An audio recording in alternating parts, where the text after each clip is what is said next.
Baik, Iwabillah. Siapakah Dajjal? Dajjal ini lahir di Samirah dan dia diberi nama Samiri karena lahir di Samirah. Nah, kenapa disebut Samiri? Karena lahir di Samirah. Dia lahir 100 tahun sebelum Nabi Musa diutus. Dan Allah Subhanahu wa taala memberikan kelebihan kepadanya. Pertama, dia diberikan umur panjang. Ya, yang zara umruh ila yamsah, ila akhir zaman. Ya, dia ditangguhkan ajalnya sampai akhir zaman. Yang kedua, dia memiliki kecerdasan di atas akal jenius rata-rata umat manusia. Jadi sejenius apapun umat manusia yang normal, dia 60 tahun di atasnya. Sehingga penemuan-penemuannya, kecanggihan berpikirnya, kedewasaannya jauh di atas manusia. Rata-rata manusia normal. Yang ketiga, dia memiliki kemampuan sihir yang luar biasa. Apapun sihir yang selama ini kita saksikan, tidak ada yang mampu mengalahkan sihir dia. Sehingga saking luar biasa sihir yang dia miliki, seolah-olah orang mengenalnya selevel dengan Tuhan. Karena apapun yang semestinya menjadi perbuatan Tuhan, Dajjal bisa melakukannya. Nah, ini saking hebatnya sihir Dajjal. Nah, nasab kelahirannya adalah nasab yang aneh para Allah. Dia lahir dari termasuk Bani Israel. Bani Israel ini keturunan Nabi Yakub. Yakub itu gelarnya Israel. Keturunannya disebut Bani Israel. Dari Yehuda. Yehuda ini adalah anak laki-laki dari istri pertama Nabi Yakub alaihissalam. Nabi Yakub istrinya 4. Yang pertama bernama Ya'la. Dari Ya'la ini melahirkan 6 orang. Salah satunya bernama Yehuda dan Lewi. Lewi melahirkan Nabi Musa alaihissalam. Yehuda melahirkan bangsa yang kita kenal Yahudi. Salah satunya Yehuda ini melahirkan generasi yang pada akhirnya melahirkan Samiri. Ya, kalau Rahil istri yang kedua, dan ini istri yang paling dicintai oleh Nabi Yakub, melahirkan 2 anak, Bunyamin dan Nabi Yusuf. Nabi Yusuf dan Bunyamin. Yang lainnya juga sama melahirkan 2 anak. Kahit dari Ya'la melahirkan 2 anak, Dam dan Naftali. Ya. Anak tertua dari Nabi Yakub dari istri pertama bernama Raubin. Nah, dari Yehuda inilah lahir Samiri. Nah, ayah dan ibunya, kakek dan nenek Samiri ini adalah para penyembah berhala. Karena Samirah saat itu terkenal penyembah berhala. Ayahnya ini lahir dari proses perzinahan adik dan kakak, incest. Adik dan kakak berzina, lahir ayahnya. Adik dan kakak berzina, lahir ibunya. Jadi ayah dan ibunya ini lahir dari proses yang haram. Dan ketika ibunya menstruasi, disetubuhi sama ayahnya. Jadi itu peluangnya dari 2000 persetubuhan dalam keadaan menstruasi, 1 bisa jadi. Karena menurut penelitian medis juga, bahwa darah kotor tidak menghalangi terjadinya fertilisasi, tidak menghalangi terjadinya reproduksi manusia. Jadi tetap pembuahan ovum oleh sperma bisa terjadi walaupun ada dalam medium darah kotor, menstruasi. Nah, ketika itulah hamil dan lahirlah Samiri. Rasulullah SAW menyebutkan dalam Musnad Imam Ahmad, ayah dan ibu Dajjal ini melewati perkawinannya selama 30 tahun tanpa melahirkan seorang anak pun. Dan di tahun ke-30 pernikahannya melahirkan Dajjal, melahirkan Samiri. Kelahirannya ini akan menjadi petaka bagi kedua orang tuanya. Dia adalah orang yang paling sedikit manfaatnya dan paling banyak keburukannya bagi manusia, terutama bagi kedua orang tuanya. Bahkan ketika dia lahir, alam semesta menolak kelahirannya. Dordar gelap, hujan badai, petir, itu terjadi di malam di mana Samiri dilahirkan. Seolah-olah alam menolak kehadirannya. Nah, sejak lahir sampai usia 5 tahun dia tidak netek sama ibunya. Kebayang, 5 tahun air susu ASI tidak ditetekkan. Itu yang menyebabkan terjadinya kanker payudara. Maka ibunya pun meninggal gara-gara kanker payudara ini. Nah, ibunya meninggal gara-gara itu. Terbukti apa yang disampaikan Rasulullah. Kelahirannya menjadi petaka bagi kedua orang tuanya. Begitu pula ayahnya, maka ayahnya menjadi single parent.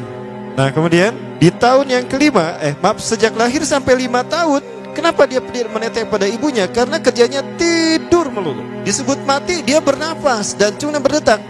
Disebut hidup, dia tidak bergerak. Antara hidup dan mati, la yamutu wa la yahya. Nah, maka di usia ke-5 tahun, nah ini terjadi peristiwa yang menarik. Apa itu? Samiri bangun dari tidurnya di tengah malam dan tidak ada orang yang menyadari Samiri bangun. Dia merangkak dan pindah ke berhala yang terbesar. Nah, dia pindah ke pangkuan berhala terbesar, tidur di sana. Dan ternyata ketika berada di berhala terbesar tadi, ya buang air kecil dan buang air besar. Besoknya itu adalah hari pemujaan kepada dewa-dewa mereka, bangsa Samirah. Apa yang terjadi? Ketika terjadi ritual pemujaan tadi, maka sang raja yang dipertuhankan oleh kaumnya mencium sesuatu yang tidak enak. Bapaknya Samiri ini adalah tokoh agama paganisnya. Pas dilihat, kaget sang raja. Ternyata itu pesing berasal dari pantatnya si Samiri yang ada di pangkuan berhala terbesar. Marah murka tuh sang raja. Itu anak kamu, kenapa ada di situ? Kurang ajar kamu, ya telah menghina Tuhan kita. Kenapa kamu pindahkan anak kamu ke situ? Oh tidak Tuhan, saya tidak memindahkannya. Bagaimana saya bisa menghina Tuhan saya? Lalu siapa yang memindahkannya? Kan dia lumpuh. Nah, sekali lagi, kehadirannya menjadi petaka bagi kedua orang tuanya. Akhirnya raja marah dan ayahnya dipenjara. Selama ayahnya tidak bisa membuktikan penghinaan tadi, maka ayahnya dihukum mati. Pada akhirnya ayahnya pun dihukum mati. Ya, sedikit manfaat bagi kedua orang tuanya. Maka kemudian dia hidup pelihara oleh sang raja. Dan pas di usia dia 5 tahun itu, Allah menimpakan murkanya kepada bangsa Samirah yang sudah kelewat batas, maksiat, dan sudah tidak ada toleransi dari Allah untuk mereka hidup di bumi. Maka Allah perintahkan mereka Jibril menghabisi mereka. Maka bangsa Samirah ini pun diratakan. Si Samiri karena masih balita, ya Allah selamatkan dia lewat malaikat Jibril. Diselamatkan dia dan ditempatkanlah di pulau entah berantah. Ada yang menyebutkan pulau ini berada di Laut Yaman, dan pulau ini dinamakan Pulau Socotra. Pulau Socotra ini adalah pulau yang berada di ujung Jazirah Arab. Nah, ini Pulau Socotra. Ini pulau tempat di mana Dajjal atau Samiri dibesarkan sejak 5 tahun sampai usia 100 tahun. Ya, dari usia 5 sampai 100 tahun dia tinggal di Pulau Socotra ini. Nah, Pulau Socotra ini adalah pulau yang berada di kawasan Yaman. Pulau yang memiliki banyak keunikan luar biasa. UNESCO sempat ingin menjadikannya keajaiban yang ke-8. Kan ada 7 keajaiban dunia ya.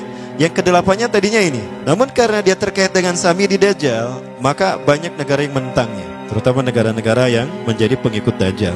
Maka pada akhirnya pulau ini dirahasiakan. Nah, sebetulnya pulau ini unik kalau kita ingin berekreasi ke sana. Namun karena posisi yang terpencil, jarang orang mengikutinya. Para wisatawan jarang mengunjunginya. Padahal sesuatu unik, termasuk binatang dan penghuninya tuh unik-unik. Pohonnya unik. Dunia menyebutnya pulau ini dengan pulau julukan dari pulau alien hingga pulau neraka.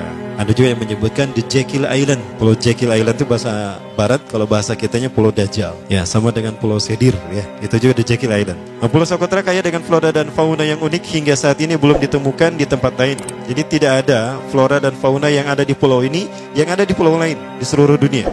Hanya ada di pulau ini.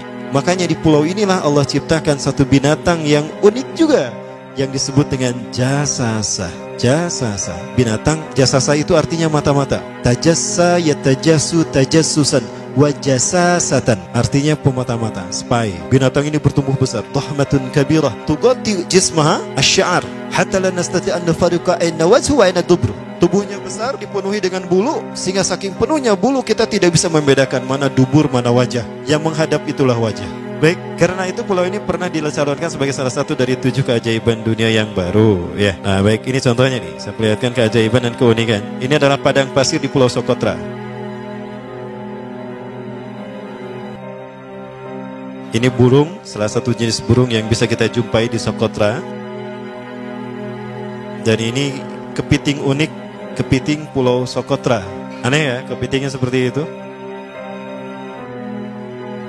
Ini laba-laba langka di Socotra, mirip tarantula. Dan ini pohon darah naga yang ada di Pulau Socotra juga. Nah, ini salah satu jenis pohon Dorstenia Socotra. Dan ini juga pohon yang lain, pohon Dendrosisaios Socotra. Ya saya sebutkan lagi ya. Nah, ketika di pulau itu sebelum bertemu dengan Nabi Musa, Samiri di pulau itu yang hanya tinggal dengan seekor binatang jasasa.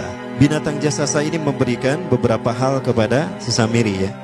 Allah Azza wa Jalla menciptakan binatang berbicara yang bernama jasasa. Dia di mana lahirnya, ajalnya, matinya sama dengan ajal Dajjal. Begitu pula muncul dan menghilangnya. Binatang inilah mengajarkan akidah tauhid kepada Samiri muda. Pelajaran ini kononnya ditulis oleh Jibril alaihissalam dalam bentuk panel-panel atau prasasti. Isi prasastinya panel 1. Yang ditulisnya malaikat Jibril, panel 1 itu berisi kalimat la ilaha illallah, tidak ada Tuhan selain Allah. Ini dijelaskan oleh binatang jasasa. Yang kedua, panel kedua berkata Allahu wahid la syarikalah. Allah Maha Esa, tidak ada sekutu bagi Allah. Itu dijelaskan juga oleh binatang jasasa ini. Nah, binatang jasasa ini sekali lagi dia bertubuh besar. Kategorinya adalah kelasnya itu mamalia, genusnya mamalia. Cuma saya tidak tahu nama spesiesnya apa. Pada tahun 2017, akhir dari bulan Agustus di Filipina ditemukan binatang seperti ini. Ciri-ciri binatang ini nyaris sempurna seperti ciri-ciri binatang jasasa yang disebutkan Rasulullah terkait dengan binatang yang memata-matai Dajjal. Tubuhnya penuh dengan bulu. Ini disebutkan dalam surat An-Naml ayat ke-82. Ya, binatang ini seperti ini dan dia tidak pernah jauh dari laut karena dia selalu ingin membasahi tubuhnya dan dia pun makan dari makanan ikan laut. Maka dia tidak pernah jauh dari pantai. Seperti ini. Nah, binatang inilah yang mengajarkan prasasti mengajarkan akidah tauhid kepada Samiri muda. Yang ketiga, engkau diurus oleh Jibril. Karena itu janganlah engkau mengkhianati janjimu dengan Allah. Hanya engkau saja di pulau ini. Panel yang kelima, makanlah dan nikmatilah makanan dan minuman yang menjadi rizki dari Allah sesuai kehendakmu. Tidurlah sesukamu, tapi sembahlah Allah dalam berbagai keadaanmu dengan tasbih keesaan Allah kepadanya, yaitu dengan melaksanakan solat yang diwajibkan kepadamu. Allah lah sang raja, Allah yang Maha Esa. Dia tidak berayah dan tidak pula mempunyai anak. Allah Tuhan Tuhan yang maha besar dan maha agung. Dialah yang maha raja. Ada 7 panel. Panel yang ke-7 bercerita tentang Nabi Muhammad. Panel yang ke-6 itu bercerita tentang nabi-nabi. Dan khusus panel yang ke-7 cerita tentang Nabi Muhammad. Jadi Dajjal sudah tahu, Samiri sudah tahu bahwa akan diutus Nabi Muhammad di akhir zaman. Dan itu Nabi yang terbaik. Makanya dia iri. Nah, selesai panel ini disampaikan, maka binatang sejasasa berkata, wahai Samiri, saksikanlah aku telah menunaikan, innani qad fa'altu ma umirtu min rabbi. Demi Allah, saksikan aku sudah menunaikan apa yang diperintahkan padaku, kata binatang jasasa. Maka sekarang adalah perintah terakhir, yaitu pertanyaan dariku untukmu. Hal tu'minu billah, apakah kau beriman pada Allah? Wa bima unzila ilaih, dan dari apa yang diturunkan kepada nabi-nabinya, kepada Jibril maksudnya. Famadal jawab ya Samiri, apa jawabanmu hai Samiri? Samiri tidak menjawabnya. Lama ditunggu-tunggu, Samiri tidak menjawabnya. Sehingga binatang ini pun pergi dengan menjerit, dengan jeritan yang membuat Samiri ini pekak telinganya. 2 kali lagi datang lagi kembali kepada Samiri dan berkata binatang jasasa, ya Samiri, famadal jawab, hal tu'minu billah, in tu'minu billah, fatakunu mu'minan ajaba imanika ila yaumil qiyamah. Jika kau beriman kepada Allah, maka sungguh kau akan menjadi mukmin yang menakjubkan imannya. Inna ajalaka ukhirat ila akhir zaman. Sesungguhnya ajalmu ditangguhkan sampai akhir zaman. Jika kau beriman pada Allah, engkau akan menjadi mukmin yang menakjubkan. Fa in lam tu'min billah, tapi jika engkau tidak beriman kepada Allah, wa bima unzila ilaih, dan apapun yang diturunkan pada Jibril, innaka minal mal'unina ila yaumil qiyamah, dan kau terkutuk sampai hari kiamat nanti. Tidak juga dijawab. Pergi lagi binatang jasasa tadi sambil memekikkan suara yang pekikan yang keras. Yang ketiga kali yang terakhir dia bertanya kembali. Dan apa jawaban Samiri? Hei jasasa binatang buruk rupa, lihat di pulau ini tidak ada siapapun kecuali engkau dan aku. Dan yakinilah kalau panel ini bukan tentang Allah yang di langit sana, tapi yang disebut Allah itu saya. Hei jasasa, akulah Allah itu. Oh, dia menjerit dengan jeritan yang makin keras. Sampai si Samiri pun menutup kedua telinganya. Sejak saat itulah binatang itu pergi dan berkata, innaka dajjal, innaka dajjal, innaka dajjal. Engkau adalah pendusta, engkau adalah pendusta. Pendusta sampai hilang suaranya. Di saat itulah Samiri mendapatkan gelar Dajjal. Jadi siapa nama asli Dajjal? Samiri. Dajjal artinya Al-Kazab, pendusta, bukan singkatan kali. Baik, nah sejak saat itulah Samiri keluar dari pulau itu dan dia sudah menyandang gelar Dajjal, pendusta, karena dia mengaku Tuhan.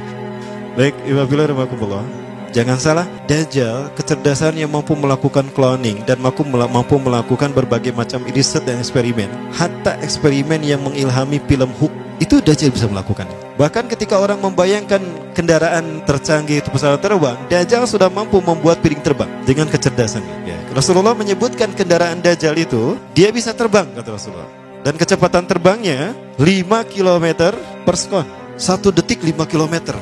Hanya dengan berkedip-kedip dia berkeliling dunia. Ya. Kecepatan ini diambil dari hadis Rasulullah. Berapa kecepatannya Rasulullah ketika dia terbang di muka bumi? Ya, kendaraan yang dia gunakan itu kecepatan terbangnya seperti awan yang ditiup angin, kata Rasulullah. Dan awan rata-rata ditiup angin itu 5 km per sekon. Dan jarak dari satu telinga ke telinganya, artinya setengah diameter atau diameter kepalanya, keledai yang dia gunakan, Rasul menyebutnya keledai, itu arba'una zira, 40 hasta, 27 meter. Diameternya itu 27 meter. Keledai macam apa yang jarak dari satu telinga ke telinganya 27 meter? Kalau bukan piring terbang. Ini bisa 24 meter kan? 27 meter. Bisa tidak? Bisa. Dan kecepatannya pun sama. Dan pernah meninggalkan jejak Cop Circle di Yogyakarta. Nah, Cop Circle itu adalah jejak UFO yang menjadi isyarat instruksi bagi para pelaku konspirasi dunia. Siapa? Para kalangan Illuminati.